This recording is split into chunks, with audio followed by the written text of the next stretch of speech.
Hello student, welcome to my channel. आज हम देखने वाले हैं गॉस के प्रमेय का अनुप्रयोग नंबर 3।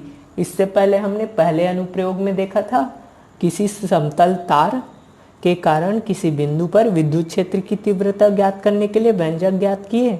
फिर दूसरा देखा था हमने एक समतल चादर के कारण किसी बिंदु पर विद्युत क्षेत्र की तीव्रता का व्यंजक ज्ञात करना। अब आज हम देखेंगे नंबर तीसरा, एक समान आवेशित गोली कवच के कारण विद्युत क्षेत्र की तीव्रता। तो चलिए शुरू करते हैं। तो ये हो जाएगा इसका डायग्राम। मान लो आर त्रिज्या का कोई गोली कवच है जो प्लस क्यू आवेश से आवेशित है। ये है आर त्रिज्या कैपिटल आर जो प्लस क्यू आवेश से आवेशित है। अब इसके निम्न तीन स्थितियों में विद्युत क्षेत्र की तीव्रता ज्ञात की जा सकती है। तो पहली स्थिति इसमें आती है जब बिंदु गोले के बाहर हो। तो इसके लिए क्या करेंगे, मान लो गोले के केंद्र से r दूरी पर बाहर कोई बिंदु P है। ये गोले का केंद्र A है जिससे r दूरी पर बाहर कोई बिंदु P है।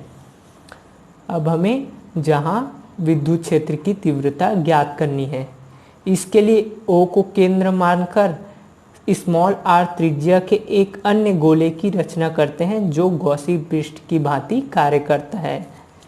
ये है O को केंद्र मानकर स्मॉल r त्रिज्या की एक गोले की कल्पना करते हैं जो गॉसी पृष्ठ की भांति, ये गॉसी पृष्ठ हो गया, की भांति कार्य करता है।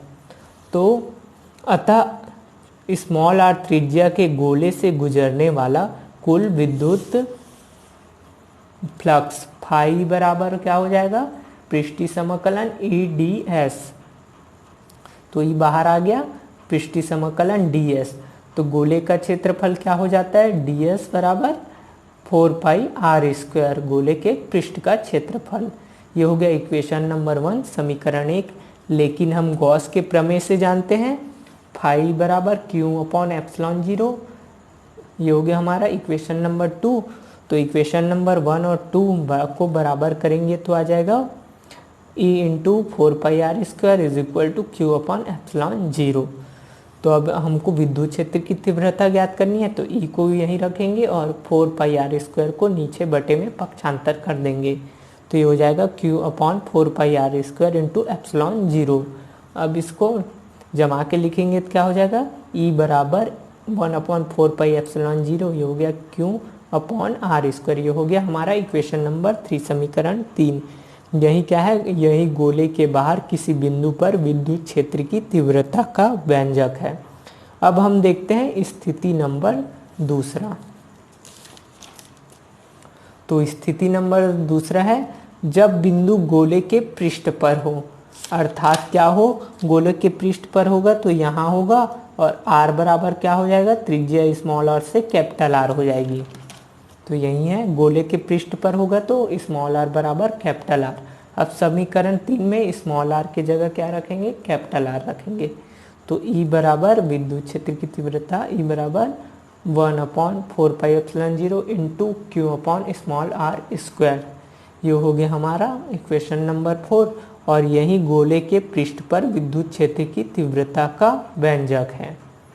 अब तीसरा देखते हैं, जब बिंदु गोले के अंदर हो। इसके लिए एक स्टेटमेंट है, इसको आप याद रखिएगा।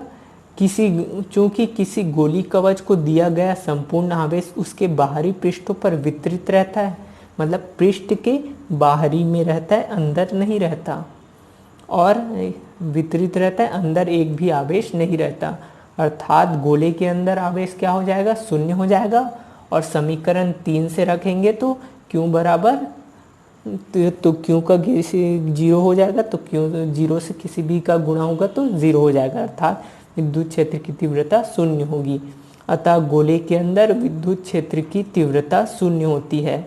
इसलिए कहा जाता है कि जब भी बिजली कड़कती है तो आप अगर कार के अंदर हो तो कार से बाहर नहीं निकलना चाहिए, क्योंकि कार के पृष्ठ से आवेश नीचे से पृथ्वी पर चले जाता है, कार के अंदर नहीं आ पाता। इसलिए यह एक इम्पॉर्टेंट क्वेश्चन है तो अगर आपको वीडियो अच्छा लगा हो तो वीडियो को लाइक कर देना, और आपको इसका PDF मेरे टेलीग्राम चैनल में मिल जाएगा, इसलिए आप मेरे टेलीग्राम चैनल को ज्वाइन कर सकते हैं। लिंक डिस्क्रिप्शन में दिया है। तो मिलते हैं अगले वीडियो में।